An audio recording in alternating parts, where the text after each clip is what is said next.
अस्सलाम वालेकुम नाज़रीन, शयान लगारी की खसूसी नशरियात में आपको शयान लगारी खुशामदीद कहता है। नाज़रीन, जिस तरह के तमाम सोशल मीडिया के थ्रू आप तमाम को पता है कि आज डेरा इस्माइल खान के अंदर वज़ीर आज़म शहबाज शरीफ का दौरा था और वो तशरीफ़ ला रहे हैं। डेरा इस्माइल खान में कुछ मेगा प्रोजेक्ट्स हैं, न जाने क्या मेगा प्रोजेक्ट्स हैं, किसी को अभी तक इल्म नहीं है। पर्दे में रख के जो है मेगा प्रोजेक्ट का इफ्तिताह किया जा रहा है। चलो देखते हैं कि क्या प्रोजेक्ट होते हैं। खसूसी तौर पर आपको जिस तरह पता चलता है कि मेगा प्रोजेक्ट क्या थे मीडिया के थ्रू, तो मीडिया पर ही पाबंदी लगा दी गई है, चाहे वो इलेक्ट्रॉनिक मीडिया था, चाहे वो सोशल मीडिया था, चाहे वो प्रिंट मीडिया था, या वो किसी भी जो तरह का जो मीडिया था जिससे आपको पता चलता गया क्या होने जा रहा है, शहबाज शरीफ साहब ने क्या ऐलानात किए हैं, तो उससे जो है मीडिया को उन्होंने दूर रखा है। तो इस वक्त मेरे साथ मकामी सहाफ़ी सोशल एक्टिविस्ट नुमान भुट्टा मौजूद हैं। मैं इनसे गुफ्तगू करूँगा, इनसे बात करूँगा कि क्या ऐसी सख्त सिक्योरिटी की वजूहत हो सकती हैं, क्या ऐसी वजूहत हैं जिसकी बिना पे जो है मीडिया जैसे डिपार्टमेंट्स को भी जो है इन्होंने रोक दिया है। अस्सलाम वालेकुम नुमान भाई। वालेकुम सलाम शयान, बहुत शुक्रिया खसूसी नशरियात में मुझे शामिल किया है। जैसा कि आपने इंट्रो में कहा है कि वज़ीर आज़म पाकिस्तान डेरा इस्माइल खान तशरीफ़ ला रहे हैं और मेगा प्रोजेक्ट्स का कुछ इफ्तिताह करेंगे। दूसरी तरफ आपने ये कहा है कि मीडिया के ऊपर जो है वो कवरेज पर पाबंदी लगा दी गई है।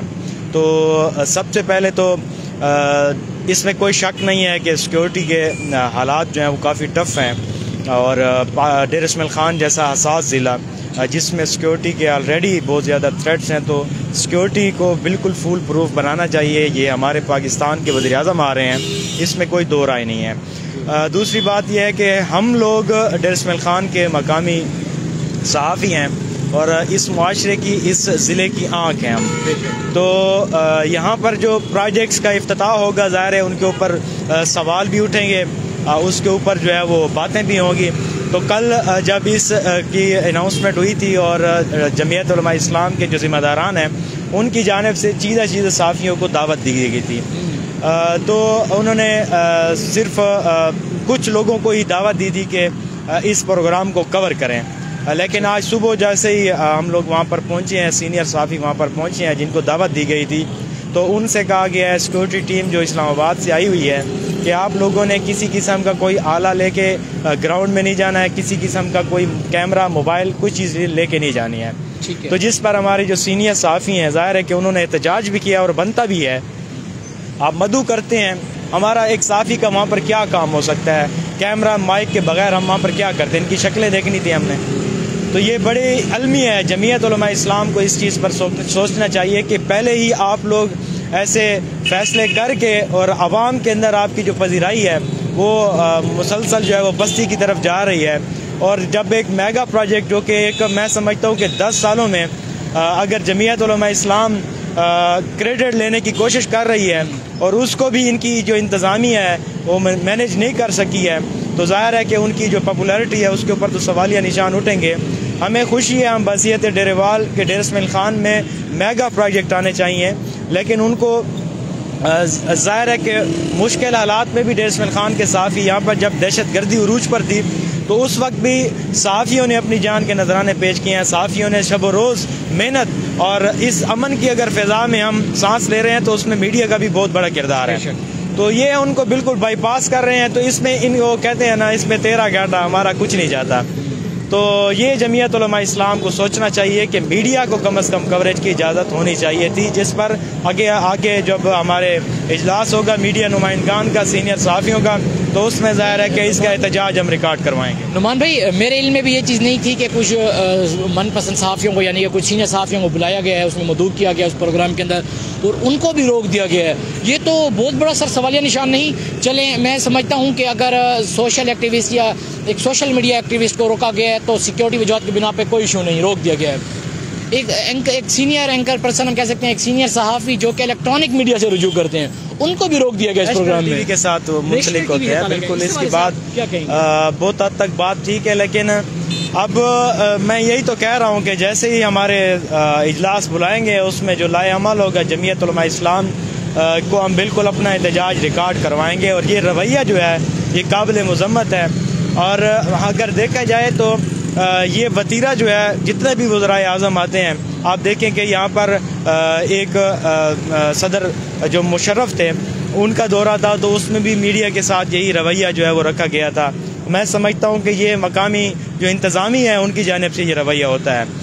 अगर ये स्टैंड लें तो ये बिल्कुल मीडिया के जो है इसके ऊपर ये स्टैंड ले सकते हैं। दूसरा, इमरान खान साहब आए थे तो उस वक्त भी मीडिया पर पाबंदी थी, बल्कि मैं ये कहूँ कि उन्होंने फिर भी कुछ गुजारा किया था जब लास्ट टाइम सैलाब मुतासरीन के, हालांकि वो कोई प्रोजेक्ट नहीं ला रहे थे और आवाम को देकर भी कुछ नहीं गए हैं, लेकिन कम अज़ कम आवाम को फेस करने की उनके अंदर एक हिम्मत और हौसला है।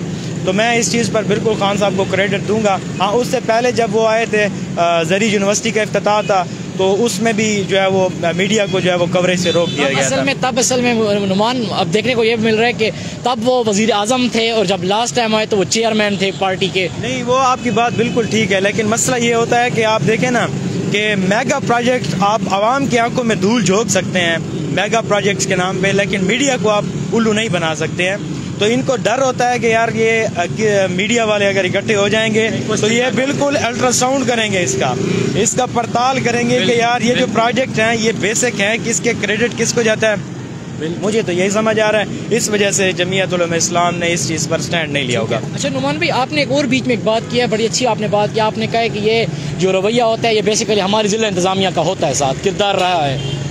इंतज़ामिया के अपने जब प्रोग्राम होते हैं तो इसी मीडिया को ही मदऊ करते हैं, वो कैंट के अंदर भी मदऊ करते हैं, कैंट के बाहर भी मदऊ करते हैं। जो डिप्टी कमिश्नर साहब का ऑफिस कैंट के अंदर है, अभी तक बहुत सारे लोगों को ये भी नहीं पता कि डिप्टी कमिश्नर का ऑफिस है ही कहाँ, तो कैंट के अंदर है, सबको बता रहा हूँ कैंट के अंदर है, कोई काम हो तो कैंट में जा सकते हैं वो।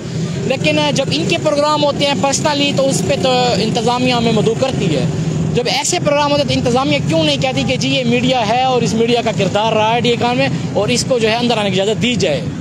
अच्छा, मैं दो बातें करूंगा इसके ऊपर। सबसे पहले तो ये जो आपकी बात है कि इंतज़ामिया हमें मदऊ करती है और कवरेज, हम बिल्कुल अक्रॉस द बोर्ड जितनी भी सियासी जमातें हैं, जितने भी यहाँ पर स्टेक होल्डर्स हैं, सबकी हम नुमाइंदगी करते हैं। मीडिया सबकी कवरेज करता है, सबकी नुमाइंदगी करता है और सबके हम दुख सुख और उनके जितने भी काम प्रोजेक्ट होते हैं उसको ओबलाइज भी करते हैं, उनके ऊपर पॉजिटिव तनकीद भी करते हैं। ये एक इशू जो है बिल्कुल इसमें कोई शक नहीं है कि हमारे साथ ये रवैया, बहरहाल ये हमारी अब इजलास होगा, सीनियर साफी इस पर तय करेंगे।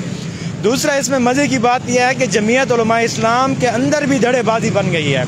आप देखें कि नए जो शामिल हुए हैं समी अल-अज़ई साहब और कफील निज़ामी, मुबैना हमारी जो ज़राए हैं उनके मुताबिक ये आपस में एक दूसरे को बर्दाश्त ही नहीं कर पा रहे। अच्छा, आप देखें कि सियासी जमातों का क्या क्रेडिबिलिटी रह गई है कि रोज़े जो है वो मुस्लिम लीग नून डेरा इस्माइल खान डिवीज़न में रखती है, तगो दो ये कारकुन करते हैं, सब कुछ ये करते हैं, लेकिन ईद जो होती है वो जमीयत के हिस्से में आती है, मिठाइयाँ वो खाते हैं, प्रोजेक्ट्स उनके नाम पे होते हैं। फिर ये ऐसा करें कि नून लीग वाले जितने भी हैं ये जमीयत में शामिल हो जाएं और मौलाना फजल रहमान की बैयत कर लें। तो इसमें हम यही कह सकते हैं। तो इन्हीं के अंदर आप देखें कि समी अल-अज़ई जो है वो बिल्कुल नए अंदर आए हैं, तो वो कहते हैं कि बस हर चीज़ हमारे पलड़े में ही आएगी और जितने वोटर हैं ये सर कफील निज़ामी बाइज़्ज़त शायरी है और उन्होंने बहुत ज़्यादा वोट लिया है, स्ट्रगल किया है और अवाम उन्हें पसंद करते हैं। बैसियत इंसान वो बहुत अच्छे इंसान हैं, उनका अखलाक अवाम के अंदर जो जिस किस्म के वो उनका ताल्लुक़ होता है तो बड़ा उनका एक नॉर्मल और भाइयों जैसा उनका ताल्लुक़ है। हमारे साथ भी बहुत अच्छा ताल्लुक़ है, लेकिन यह है कि जमीयत यहाँ पर जो है वो धड़ेबाजी नज़र आ रही है, सबकत लेने की कोशिश कर रहे हैं। सुहेल राजपूत को देखें, वो एक साइड पे हो गए हैं। एक वक्त था कि उसको भी ओबलाइज किया है, वो भी आए हैं, स्टेज पर आए हैं, ऊपर उठे हैं, जमीयत के नारे लगाए हैं। लेकिन इनकी भी पॉलिसी यही है कि जितने भी पावर वाले लोग हैं, इनको जिनके भी वोट ज़्यादा हैं उनको अपने साथ मिला के बल्कि अपने पीछे लगा दें। तो ये जमीयत का जो है अभी इस वक्त जो है वो सियासत चल रही है। बहुत शुक्रिया नुमान, बहुत शुक्रिया नुमान कि आपने ज्वाइन किया मेरे प्रोग्राम में। नाज़रीन, जिस तरह कि आपने मेरी और नुमान भुट्टा की गुफ्तगू सुनी है मेगा प्रोजेक्ट्स के हवाले से, मौजूदा जो सियासी सूरत हाल है जमीयत उलमा इस्लाम डेरा इस्माइल खान में, उनकी मौलाना फजल रहमान साहब के हवाले से और मियाँ शहबाज शरीफ के हवाले से जो वज़ीर आज़म पाकिस्तान है। नाज़रीन, जिस तरह आपने बात की थी इजलास के हवाले, जिस तरह नुमान ने इजलास के हवाले से बात की है कि हमारा इजलास भी होगा मीडिया का, बेशक होगा सीनियर सहाफ़ियों के साथ। जिस तरह हमारे जो काबिरीन हैं, जो हमारे सीनियर सहाफ़ी हैं, वो जिस तरह अगला लाएअमल बताएंगे, बाइकआउट का बताएंगे, मुकम्मल तौर पर अगर कहेंगे कि जमीयत उलमा इस्लाम से या काफ लीग से जो है नून लीग से जो है हमने बाइकआउट करना है, तो हम उन्हीं के अहकामात के मुताबिक इंशाल्लाह बाइकआउट भी करेंगे। नाज़रीन, आज तक के लिए बस इतना है। अपना ढेर सारा ख्याल रखिए। अल्लाह हाफ़िज़।